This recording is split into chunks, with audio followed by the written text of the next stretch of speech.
Hello friends, welcome to Prayagraj PCS.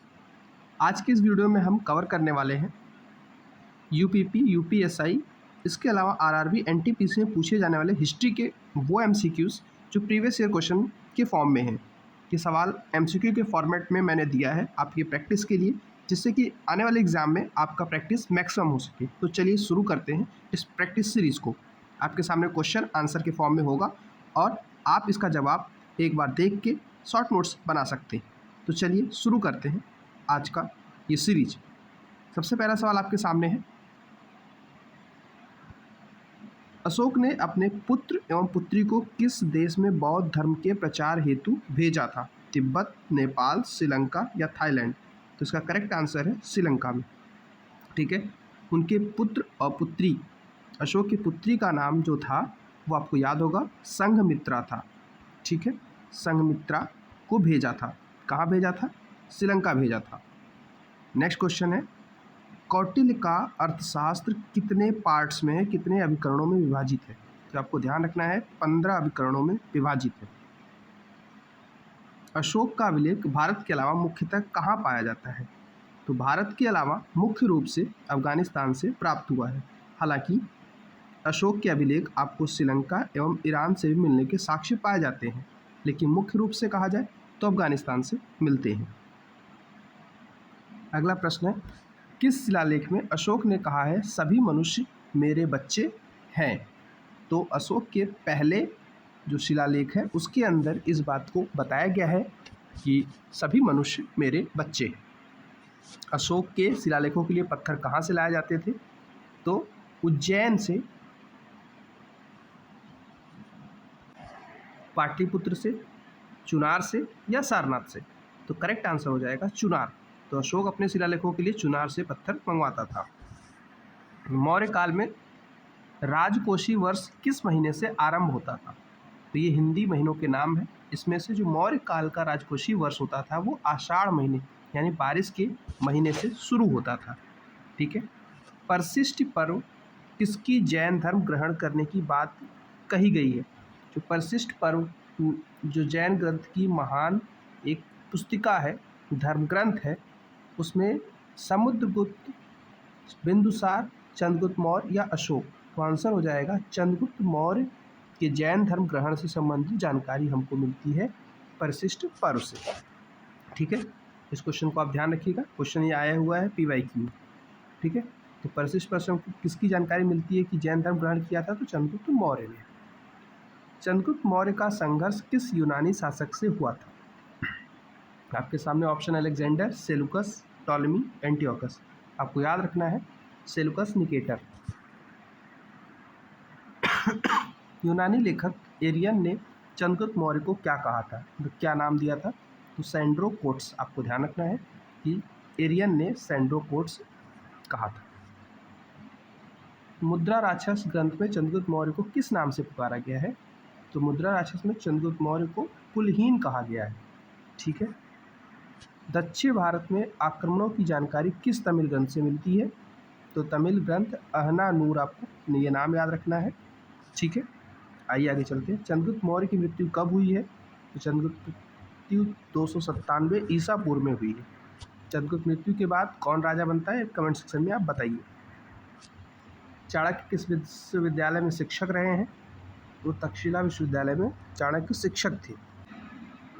Chandragupta Maurya के बाद शासन किसने संभाला? तो चंद्रगुप्त मौर्य के बाद बिंदुसार राजा बनता है। बिंदुसार किस धर्म का या किस संप्रदाय का अनुयायी था? तो वो आजीविक संप्रदाय का अनुयायी था।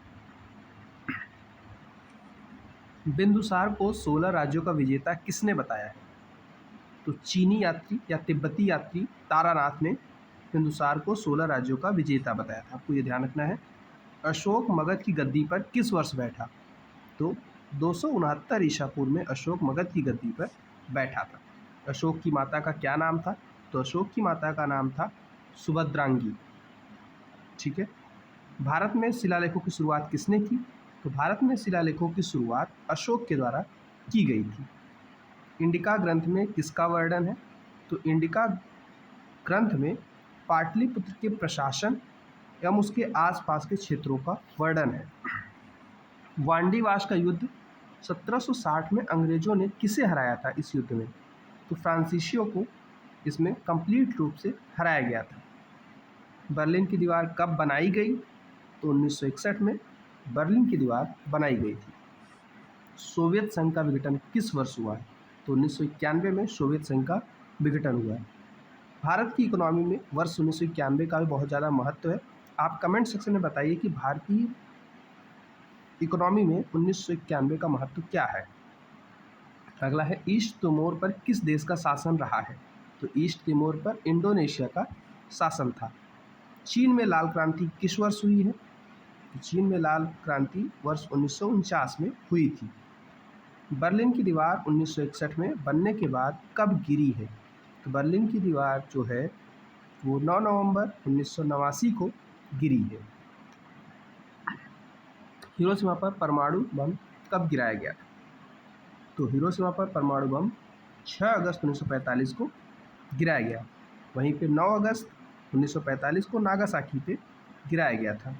अगला है, बार्थोलोमे डियास ने कब केप ऑफ गुड होप की खोज की थी?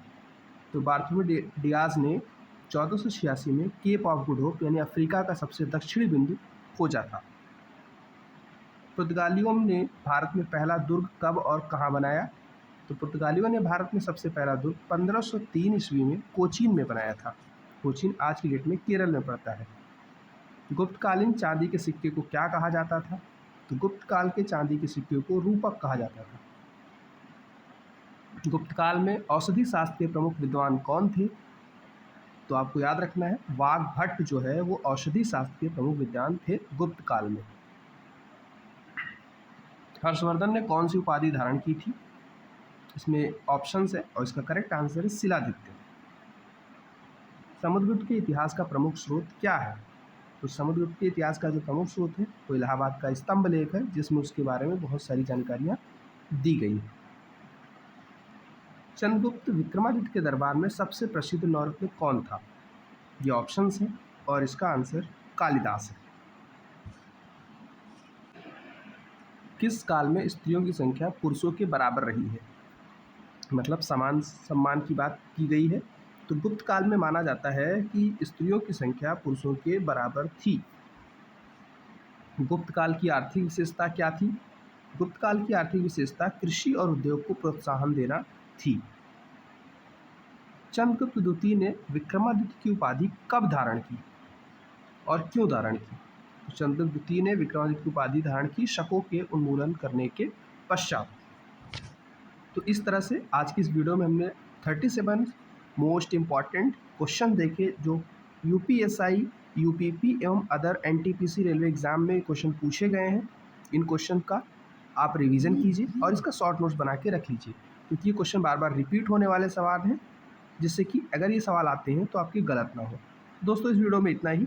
चैनल को सब्सक्राइब कर लीजिएगा, अपना फीडबैक कमेंट सेक्शन में दे दीजिएगा। Keep watching.